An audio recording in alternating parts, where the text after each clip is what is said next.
वर्तमान की दुनिया के दोस्तों नमस्कार, मैं अखिलेश कुमार। अब हम बात करेंगे यूपीएससी सीएससी 2020 के सामान्य अध्ययन प्रश्न पत्र 1 के प्रश्न नंबर 11 की। यह प्रश्न कहता है, भारतीय दर्शन एवं परंपरा ने भारतीय स्मारकों की कल्पना और आकार देने एवं कला में महत्वपूर्ण भूमिका निभाई है। विवेचना कीजिए।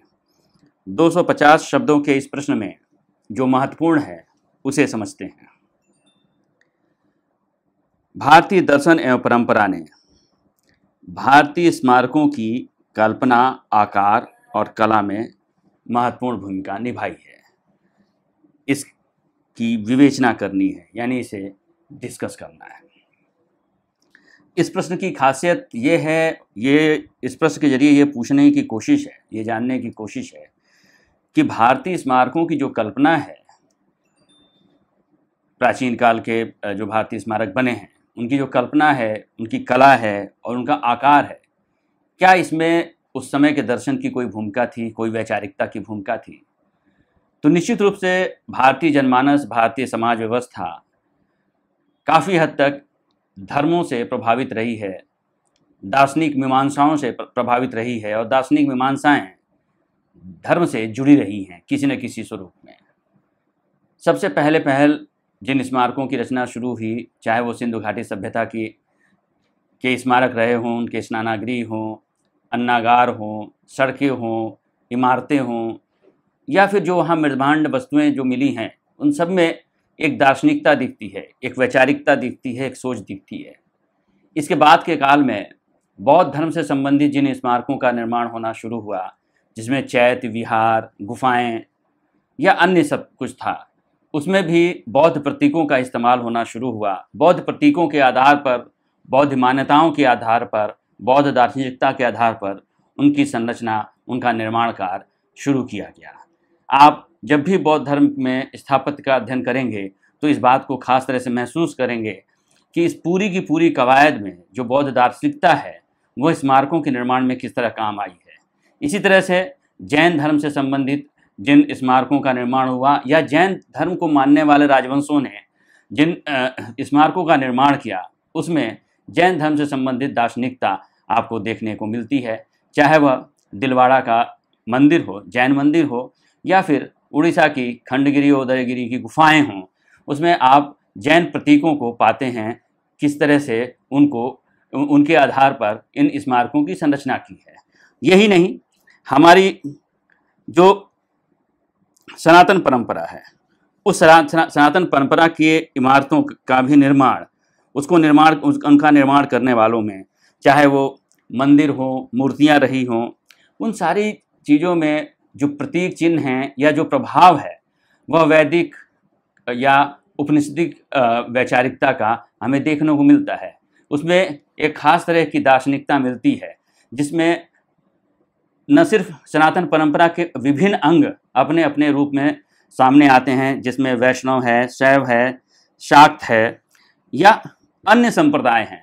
उन सारे संप्रदायों के जो निर्माता थे, उन सारे संप्रदायों का जो निर्माण था, जो स्मारक थे, या उन संप्रदायों को मानने वाले जो राजा थे, जो शासक थे, उन्होंने उन प्रतीकों का इस्तेमाल किया जो उन संप्रदाय या उस परंपरा से जोड़ते थे, जिसे हम व्यापक रूप से वैदिक परंपरा, सनातन परंपरा या उपनिषदिक परंपरा के नाम से हम जानते हैं। तो इन परंपराओं ने की जो आध्यात्मिक परंपराएं थी, इन धर्मों की जो आध्यात्मिक परंपराएं थी, उनका समन्वय स्मारकों में प्रतीकों के रूप में हमें देखने को मिलता है।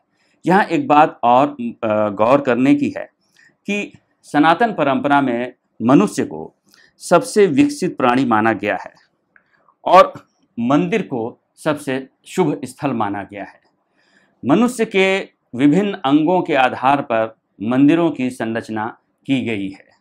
गोपुरम से लेकर गर्भगृह तक का जो पूरा विकास है, जो तोरण द्वार तक का पूरा विकास है, वह विकास मनुष्य के शरीर के विभिन्न अंगों को आधार बनाकर किया गया है और इस प्रतीक के रूप में एक दार्शनिकता आपको इसमें स्पष्ट होती है। इसके अलावा आप दक्षिण भारत के जो मंदिरों की विशेषता देखते हैं, उनमें आप मंदिरों की विशालता और उनके स्थायित्व के पीछे जो उन मंदिरों या उन स्मारकों के निर्माण के पीछे जो शासक थे उनका प्रताप दिखाई देता है।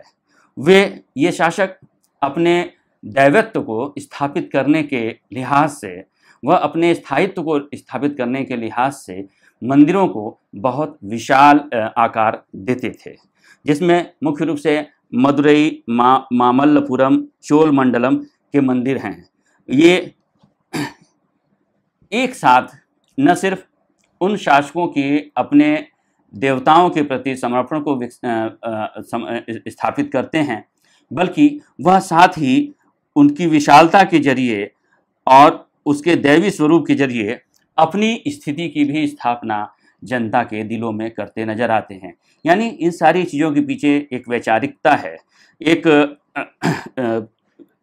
दार्शनिकता है जो आपको स्पष्ट होती है। यानी कुल मिलाकर आप संक्षेप में ये समझें तो भारतीय दर्शन एवं परंपरा और कला से प्रभावित भारतीय स्मारकों का मूल आधार शुद्ध भारतीय है। हम चूँकि प्राचीन काल के मंदिरों की बात कर रहे हैं, और प्राचीन काल के मंदिरों की बात इसलिए कर रहे हैं क्योंकि प्रश्न में भारतीय कला के संदर्भ में ही या भारतीय स्मारकों के संदर्भ में ही इस पर विचार किया गया है। क्योंकि मध्यकाल में या फिर आधुनिक काल में जिन इमारतों का निर्माण हुआ उसमें जो बाहर से जो शक्तियाँ आई, बाहर से जो संस्कृतियाँ आई, उनका प्रभाव भी देखने को मिलता है। तो वह एक मिश्रित संस्कृति का उदाहरण हमारे सामने प्रस्तुत करते हैं। लेकिन इसमें आपको, चूँकि प्रश्न में भारतीय कला के संदर्भ में प्रश्न किया गया है, इसलिए आपको प्राचीन काल के ही उदाहरणों से यहाँ पर इस प्रश्न को स्थापित करना होगा। तो फिर ऐसे में आप जब भारतीय कला के संदर्भ में स्थापित करते हैं तो यहाँ पर यह ध्यान देने वाली बात है कि ये जो भारतीय कला के तत्व हैं, जो मूल तत्व हैं, जो उसके नाजुक तत्व हैं, वह भले ही हमारे सामने बौद्ध कला के रूप में, जैन कला के रूप में, सनातन परंपरा और कला के रूप में आए हों, लेकिन अपने मूल स्वरूप में वह भारतीय हैं। इस प्रश्न को इसी स्वरूप में देखना चाहिए। अगर वर्तमान की यह पहल आपको पसंद आई हो तो हमारे वीडियो को लाइक करें और चैनल को सब्सक्राइब करें। शुक्रिया।